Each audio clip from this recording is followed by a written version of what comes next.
नमस्कार दोस्तों, उम्मीद करता हूँ आप सब ठीक होंगे। जैसा कि थंबनेल में आपको दिख ही गया होगा, भगत सिंह के जीवन का एक अनोखा किस्सा मैं आपको सुनाने जा रहा हूँ। आपको पहले से पता होगा, मुझे पता है हमारे भारत देश के लोग और हमारे भारत देश के बच्चे भगत सिंह के बारे में सब कोई जानता है। परंतु अगर किसी को ना पता हो, अगर पता हो तो एक बार फिर सुन लीजिए भगत सिंह का एक किस्सा, जो खासकर आर्मी के उन नौजवानों को जो आर्मी की तैयारी कर रहे हैं, जो देश के लिए कुछ करना चाहते हैं, उनके लिए बहुत बड़ा सहायक बन सकता है ये वीडियो। मैं आपको और वीडियो में बताता हूँ और आज भी यही बताऊंगा कि ना लाइक ना कमेंट चाहिए मुझे, बात सिर्फ मुझे इतना चाहिए कि मेरे भारत देश के नौजवान, मेरे भारत देश के लोग जो आज एक घृण सभ्यता में पड़ गए हैं, जो आज अनर्गल बातें करते हैं, अनर्गल किस्से सुनाते हैं, अनर्गल कमेंट्स मारते हैं, ऐसे कारणों की बजाय अगर आप 2 मिनट का टाइम भी अपने देश के लिए देंगे तो वो आपके लिए बहुत बड़े गर्व की बात है। जब तक आप खुद नहीं मानोगे, आप खुद को पता ना चले, आपके खुद के ऊपर ना बीते, तब तक आपको वो दुनिया का कोई इंसान नहीं जो ये ज्ञान करा सके कि सत्य क्या है। अगर आप खुद मानते हैं तो एक पल में ही आप समझ जाएंगे दोस्तों। तो आज बात करते हैं भगत सिंह के उस किस्से की। बड़ा ही अनोखा किस्सा है दोस्तों, ध्यान से सुनिएगा। 5 मिनट का ये वीडियो है। तो एक बार क्या होता है दोस्तों कि जब भगत सिंह छोटे थे तो वो अपने पापा के साथ खेत पर गए, कुएं पर गए।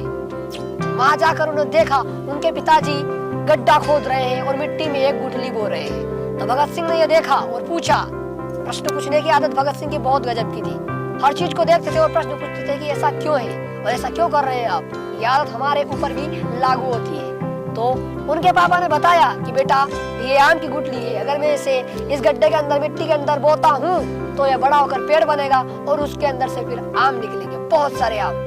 भगत सिंह ने सोचा, अरे ये तो आनंद की बात है, ये तो अच्छा है। भगत सिंह ने उनके पिताजी को बोला, तो फिर तो पिताजी मैं बंदूक बोऊंगा और बंदूक से पेड़ बनेगा और पेड़ से फिर अनगिनत बंदूकें लगेगी और ये बंदूकों का यूज मैं अपने देश की आजादी के लिए करूंगा।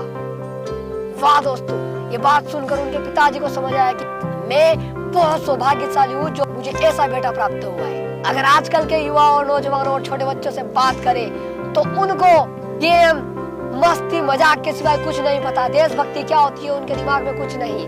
बस जानते हैं वो 26 जनवरी गणतंत्र दिवस, 15 अगस्त स्वतंत्रता दिवस, ऐसा कुछ दिन मौज मस्ती कर ली, देश को याद कर लिया और फिर बाद में भूल गए। देश है क्या आखिर में, देशभक्ति है क्या? वो हर पल अपने करियर, अपने सफलता, अपने देश, अपने माता पिता और अपने धर्म संस्कार के प्रति जागरूक रहना चाहिए। वास्तव में हिंदू, मुस्लिम, सिख, ईसाई इन सबसे ऊपर उठकर देखिए दोस्तों, दुनिया बहुत बड़ी है। मैंने बताया है दुनिया बहुत बड़ी है। हमको चिड़िया नहीं बनना है, हमको बाज बनना है। चिड़िया छोटे छोटे पर मारकर उड़ जाती है, एक जगह से दूसरे स्थान पर उड़ जाती है, परंतु बाज एक अलग ही लेवल का आदमी, बाज एक अलग ही लेवल। बाज बनने में वो मजा है जो दुनिया उड़ते उड़ते देख सकते।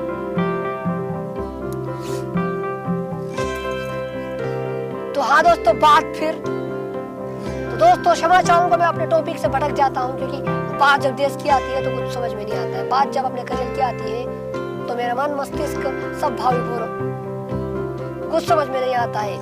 तो क्षमा चाहूंगा मैं। आप उस टॉपिक पर वापस आते हैं। तो भगत सिंह के पिताजी को लगा कि वास्तव में मेरा बेटा देश के लिए कुछ करेगा। उनको अपने बेटे पर गर्व हुआ और उन्होंने बोला, तेरी सोच तो पवित्र है और मैं धन्य हूँ कि तू मेरे घर जन्म लिया।